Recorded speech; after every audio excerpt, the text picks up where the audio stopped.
Hello students. Today we will discuss the topic environment. This is the last part of our topic weather climate and adaptation. The first one, the meaning of term environment. The simple meaning of environment is our surrounding.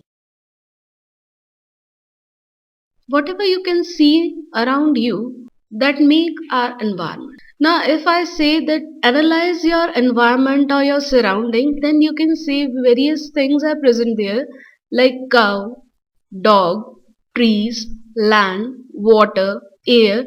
That means our surrounding is made up of not only living things but various non-living components are also present. I'm talking about the natural surrounding, not the artificial one. That's why I'm not including buildings, table, chair, etc. So our environment is the natural resource that is made up of two components. The first is the living component and another one is non-living component.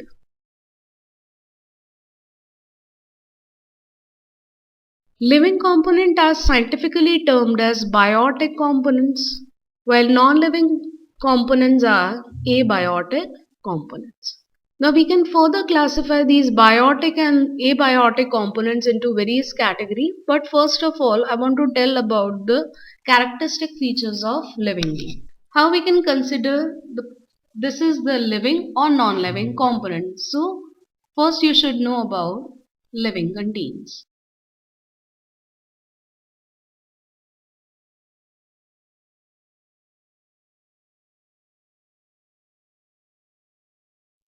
The first and the important feature of a living contain that it can breathe or respire.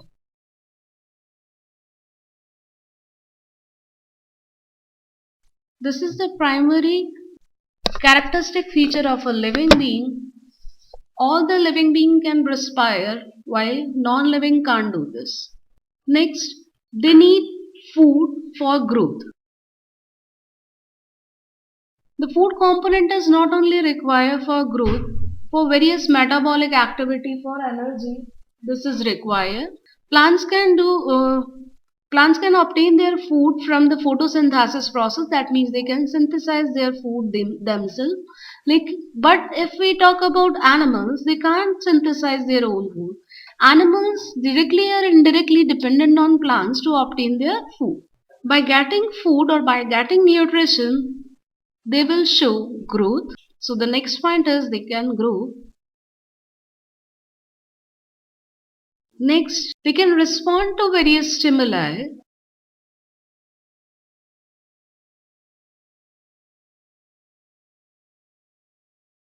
They can excrete. After the metabolic activity, various excrete products are formed and we have to eliminate out from the body. They can show movement.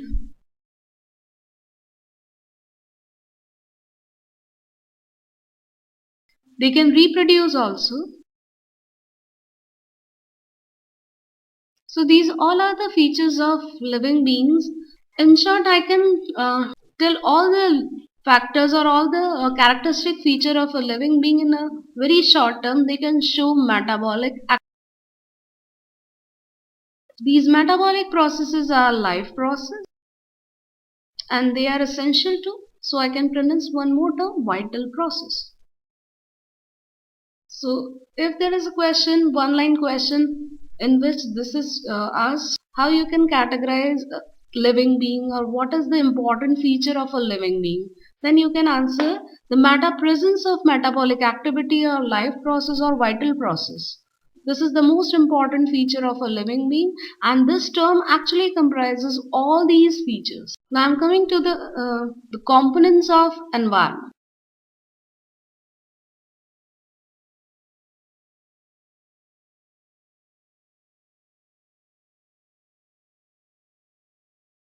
As we have discussed, the components environment is made up of two important components. The first one is the abiotic component, that means the non-living component, and the next one is biotic, living component.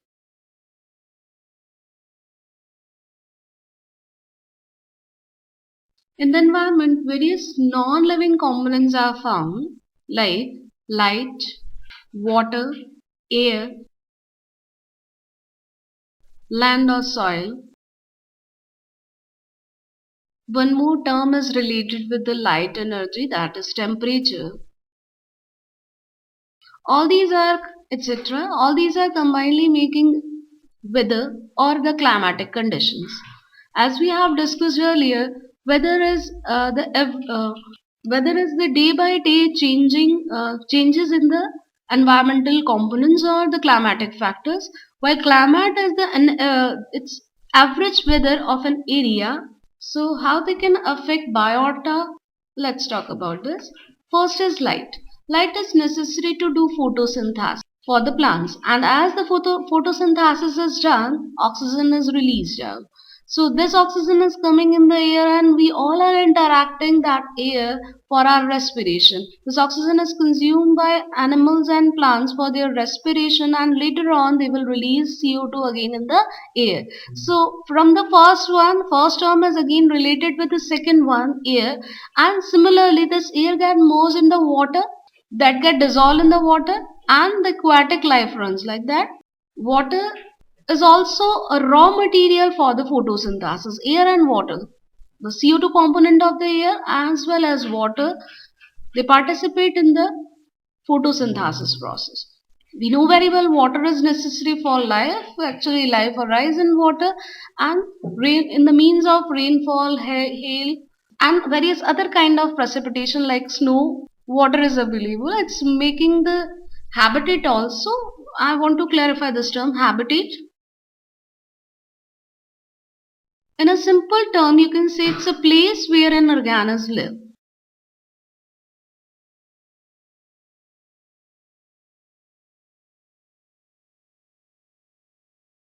In a very simple way, you can think you have a colony. Definitely, you are living in a particular colony, but you have a particular house in that colony. Exactly, habitat is the same location of for an organism in the environment, the complete surrounding. In the in its surrounding or in the environment, there is a basic home place for the organism, that is the actual habitat for that. I'm coming to the biotic component. According to the food, we can classify biotic component into various categories. Like you used to talk, the organism is herbivore, carnivore, or omnivore. They are decomposers or autotrophic. On the basis of this food habit, we can classify biotic components into three major categories. The first one is the producer.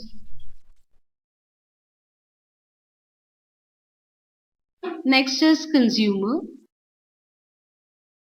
and the last is decompose.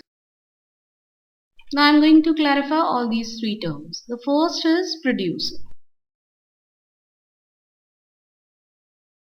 If I ask a point to you, what are these? Then your answer will be, ma'am, these are grass. So exactly this grass, why it's green? Just because of chlorophyll, and because they have chlorophyll contained, that means they can synthesize their own food with the help of sunlight. So exactly these organisms are known as producer because they are producing food for all the organisms, all the living organisms. That's why we can term them producer. I am going to define this term. I hope you can understand this term very well now. The living component of the environment that can synthesize their own food is known as producer.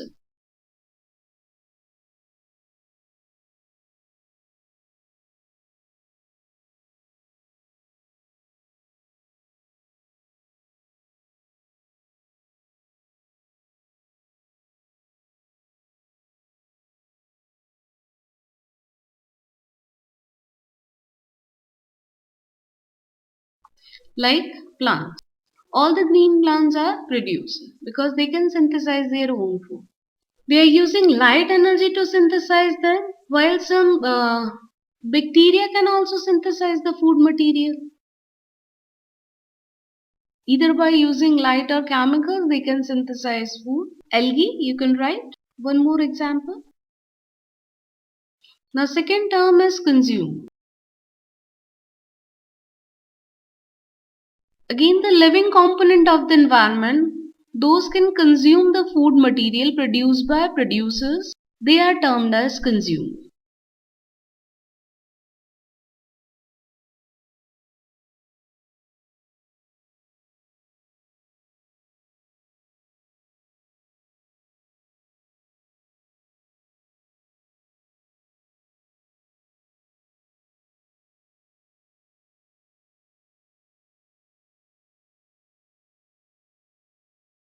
Because they don't have the ability to synthesize food, but they can directly eat that food. Now, on the basis of eating habit, we can classify these consumers into various categories. The first one is herbivore. Herbivore are the plant eaters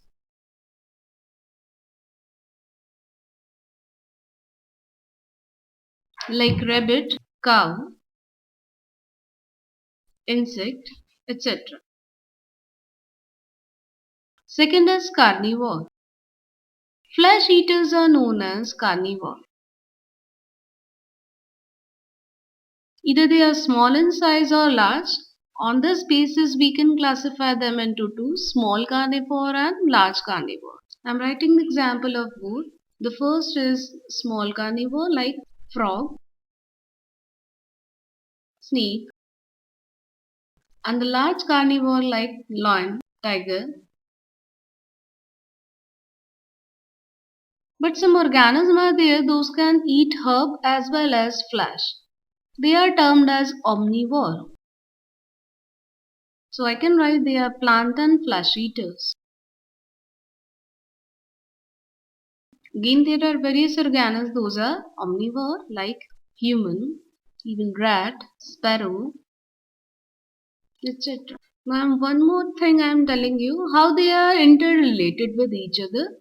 The first one is suppose there is a grass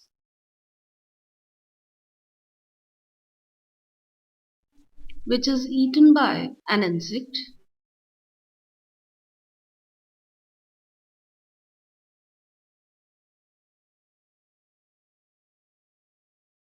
Next, after then, so I can write here the plants are the producers.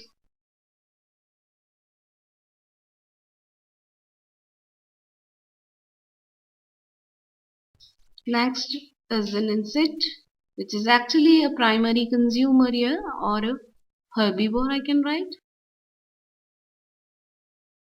Now, that insect is taken by a frog, which is a carnivore actually. As I told you earlier, this is the small carnivore.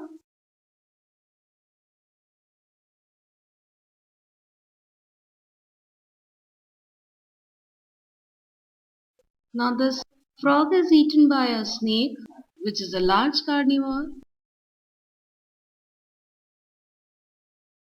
Then, this one is taken by a peacock.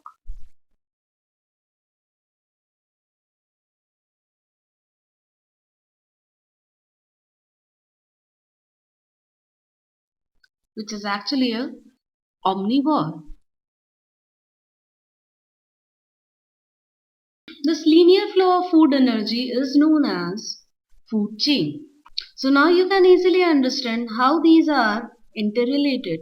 We all are directly or indirectly, although this peacock or the snake is, although this one is a carnivore, but this is indirectly dependent on plants because if if snake, the food of snake is frog, suppose this is only the food of snake, frog, and how frog can survive. This one is dependent on insect. And how this insect will survive? Again, they are dependent on plants. So if plants are not found in the world, then no one can survive. So consumers are directly or indirectly dependent on plants to obtain their food. Now the last one is omnivore. Sorry, last one is decomposer. The third biotic component.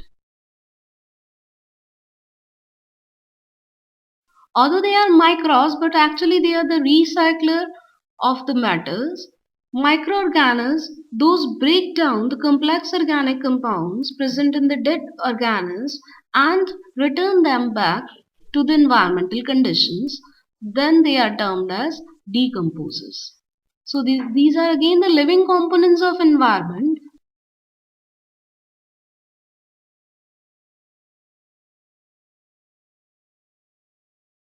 Those degrade complex and dead organic matter.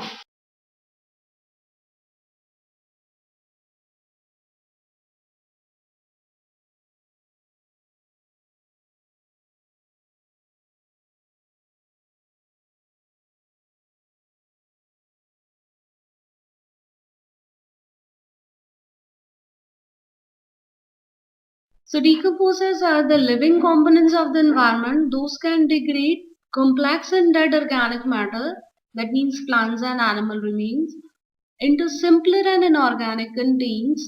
Now these inorganic contains are returned to the environment. Plants or animal will reuse it and make their own component for which are required for their growth. I can write the example of decomposers here. They are basically microbes, as I am writing here.